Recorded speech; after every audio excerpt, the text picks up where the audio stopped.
Your daddy's gonna play with you. Look, peekaboo. I saw my husband, who was supposedly on a business trip, at the park in the neighboring city. He was with a woman, holding a baby.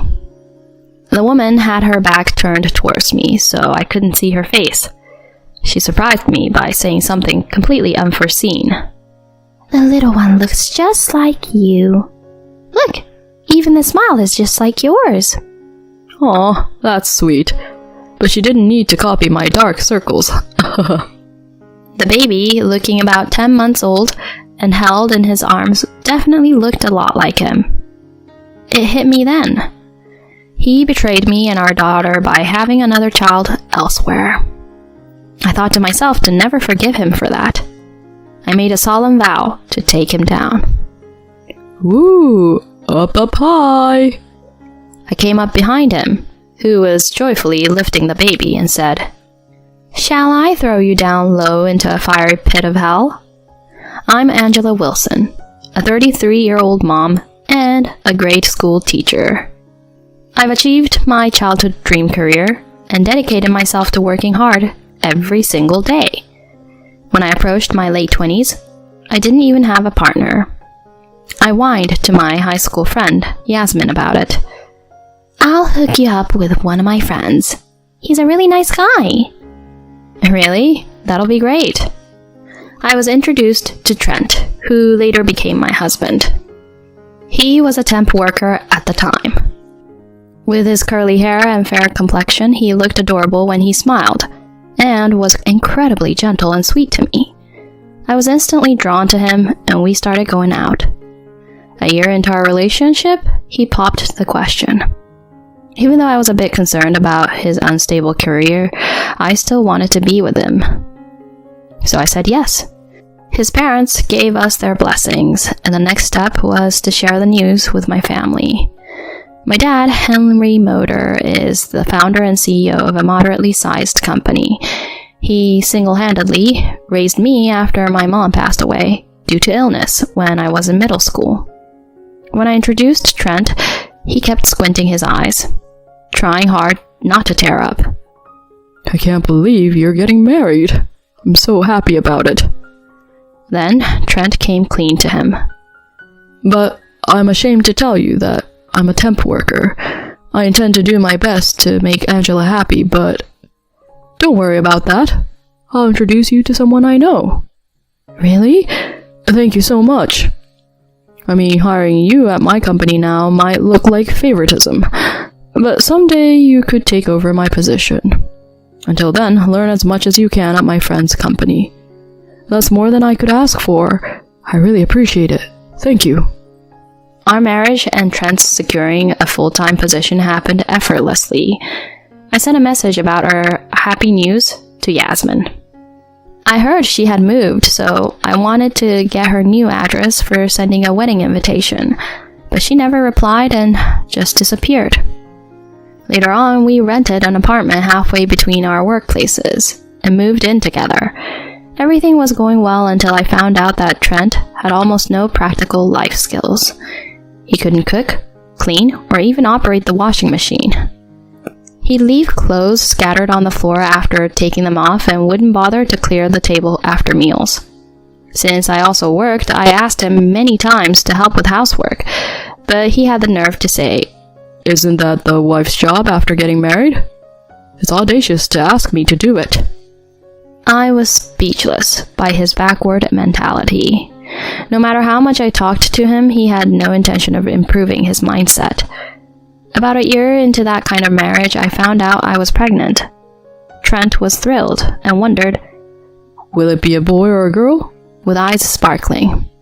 However, when my morning sickness started, he never lifted his finger to do the chores.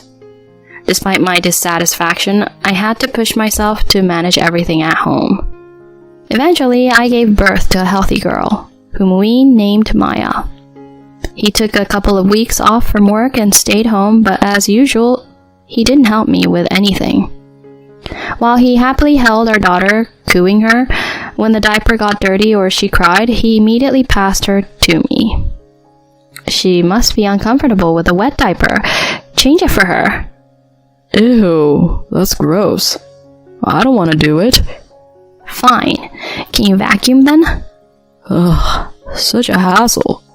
I don't even know how. Why don't you do it? He didn't even try to learn housework or even childcare. I was physically exhausted post-childbirth and sleep-deprived due to nightly breastfeeding. While I was running around like a headless chicken, he just hung around at home glued to his phone.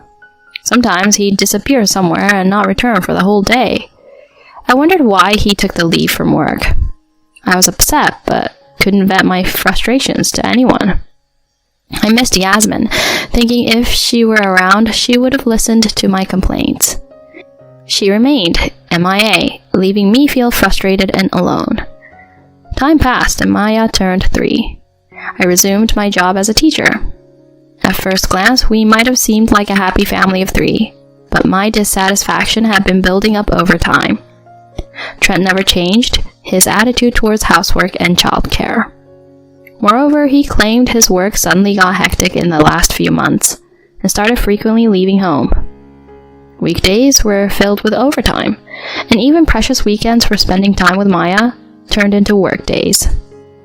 Since I was handling everything related to her, she naturally became quite attached to me. But still, I told myself that he was working hard every day for us, and I needed to support him. That was how I managed to get through each day. One day, I tried to mend our icy relationship and approached Trent. Honey, I've got something to talk about. Oh no. About what? I'm tired, you know? He replied bluntly, scratching his curly hair. I stared at him with a serious expression. Let's go out next Sunday as a family. Not possible. I'm super busy right now. Got a business trip from Friday. I won't be back till Monday. But you've been spending less time with Maya for a while now. She misses her dad, you know. I doubt that. She's sticking to you like glue. Always mom to you. That's because, as I was about to raise my voice, he cut me off, looking annoyed. I don't want to argue. This conversation's over. Then he promptly went to take a shower, leaving me dumbfounded. Sometime later, I got a proposition from a mommy friend. Her daughter wanted a sleepover with Maya at their place. Why not take a break with your husband once in a while? While smiling wryly at her suggestion, I decided to leave her at her house overnight. Trent was on a business trip, and Maya was at a sleepover. My first free Sunday in who knows how many years arrived. I was pondering what to do when my phone rang. It was my dad. Hey Angela, I've got some errands in Jersey City today, but my car broke down. Can you take me there? Sure thing. I'll be right there. I picked him up and drove to his appointment. Little did I know my life was going to change big time afterward. After dropping my dad off at his friend's house, I parked the car in a Lincoln Park parking lot. I was taking a stroll in the park, enjoying the beautiful late morning, when I noticed a cheerful family. My eyes focused on the father before my head caught up. That figure, that curly hair, unmistakably Trent's. Dad's gonna play with you. Look, peekaboo. The voice belonged to none other than him. I froze on the spot and watched them. The woman had her back turned, so I couldn't see her face. Then she surprised me by saying something completely unforeseen. The little one looks just like you. Look, even the smile is just like yours. Aw, that's sweet. But she didn't need to copy my dark circles, haha. The baby, looking about 10 months old and held in his arms, definitely looked a lot like him. It hit me then. He betrayed me and our daughter by having another child elsewhere. I thought to myself, to never forgive him for this. I made a solemn vow to take him down. Woo, up high. I came up behind him, who was joyfully lifting the baby, and said, Shall I throw you down low into fiery pit of hell? Huh? When he saw me, his eyes opened so wide that they almost popped out of his head. What? Angela? At that moment, the woman turned around.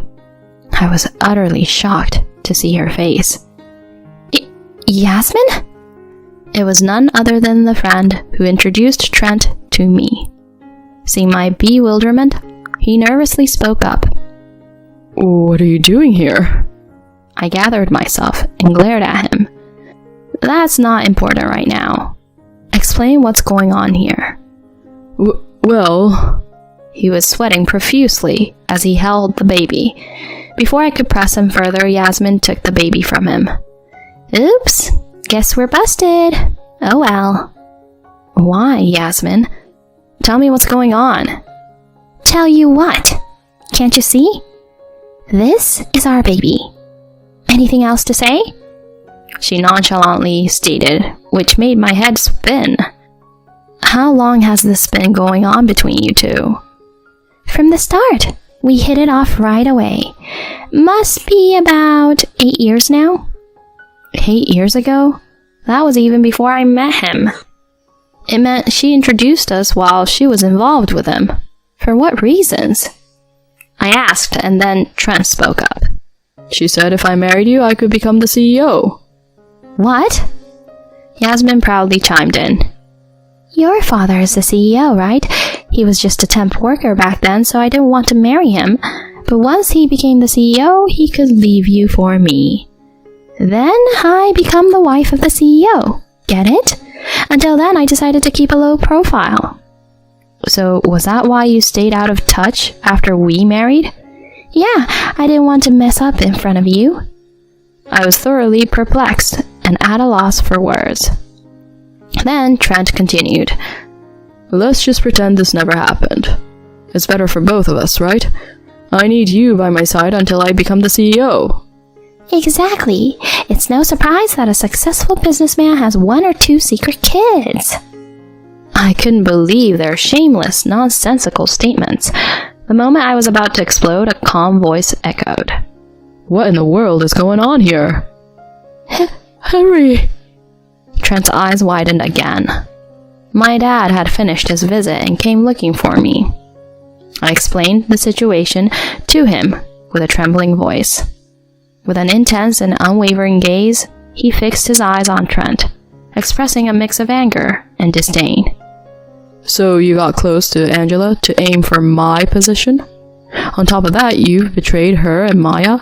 Seeing this woman all along and even having a child? Henry, please calm down. There's a deep meaning behind this. Trent tried to explain, but my dad kept glaring at him and started making a call. Once done, he turned to me. Angela, what do you want to do now?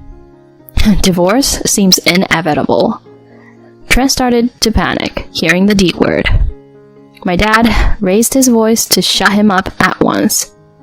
Who'd make someone like you the successor of my company? I never want to see your face again. Wait, so the talk of me becoming the CEO is... What are you still dreaming about? The talk never happened. Get your head out of the clouds already. You absolute fool. Suddenly, a luxury car stopped at the park's entrance, and a well-dressed man got out. What? Mr. Cavill? It was someone close to my dad and also the CEO of the company Trent worked for. Henry, what's this about? My dad explained the whole drama to him. He's been under your company's care until now, but I have no obligation anymore. Please, do as you see fit. Mr. Cavill's expression turned sour as if he'd just sampled something unpleasant. I've kept him employed at your request, but truthfully, he's been often late, absent without notice, incapable at work, and causing trouble for everyone around. We can't fire him suddenly for personal matters, but a demotion is certain. Wait, Mr. Cavill, please listen to me. I have nothing but contempt for you. The least you can do is apologize sincerely to Angela. With that, he briskly walked away. Suddenly, Trent began sobbing. Can't become the president. Facing demotion at work. I'm done for. I asked Yasmin, who was pale watching all of this. What made you resort to this? Did you enjoy deceiving me? Her eyes, filled with hatred, looked straight into my eyes. I never liked you since high school. You were popular and the daughter of the CEO. Nothing but annoying. Is that the only reason? Mm-hmm. I laughed at you behind your back knowing you were clueless. Served you right. I let out a heavy, disdain-filled sigh. I understand your feelings about me now. Aside from that, you better make sure Trent pays up alimony and child support. Huh? Her eyes widened in disbelief and I continued flatly. Whether you two love each other or not, legally I'm his wife. Knowing that and still having a child, there's no escaping from it. I hope you guys are prepared. You've got to be kidding me. We don't have that kind of money, and with our baby, like I care, I'll take him to court or we'll do whatever it takes. She flinched at my enraged outburst. Suddenly, Trent clung to me. Honey, I messed up big time. It's all been a lie. The truth is, I love you and Maya the most. I'm breaking up with her. So let's start over as the three of us. I'm begging you. Don't touch me. Disgusting. I pushed him away with all my might as he reached out. He fell to the ground, covered in sand, looking pitifully up at me. I'll demand hefty alimony and child support from you. Make sure to pay up, and never show up in front of me and Maya again, you scumbag. Oh no, please. My dad and I had enough of them and left them both dazed in the park. Afterward, Trent and I got divorced. Due to his limited finances, I received only half the alimony and consented to receive the remaining amount, along with child support, in installments. Since he was left with no money and a reduced salary, Yasmin asked her parents for financial support. After our divorce, they got married. She didn't have decent work experience and had been relying on her parents' support. When they discovered their grandchild was born out of wedlock to a married man, they were so ashamed that they severed ties with her. Trent's family was also furious with him, apologizing to me for his actions. He's been demoted with no savings, and both of them are disdained by their family. They reportedly fight every day. They still have to raise the child, so Yasmin has taken a part-time job at a supermarket. Trent couldn't bear the rumors of his own doings at his workplace and resigned. He's now back to being a temp worker. Their lives seem quite tough, but I don't sympathize with them at all. I just think it serves them right. On the other hand, I moved near my dad with Maya and started a new life. He loves babysitting her and supports us financially, for which I'm extremely grateful.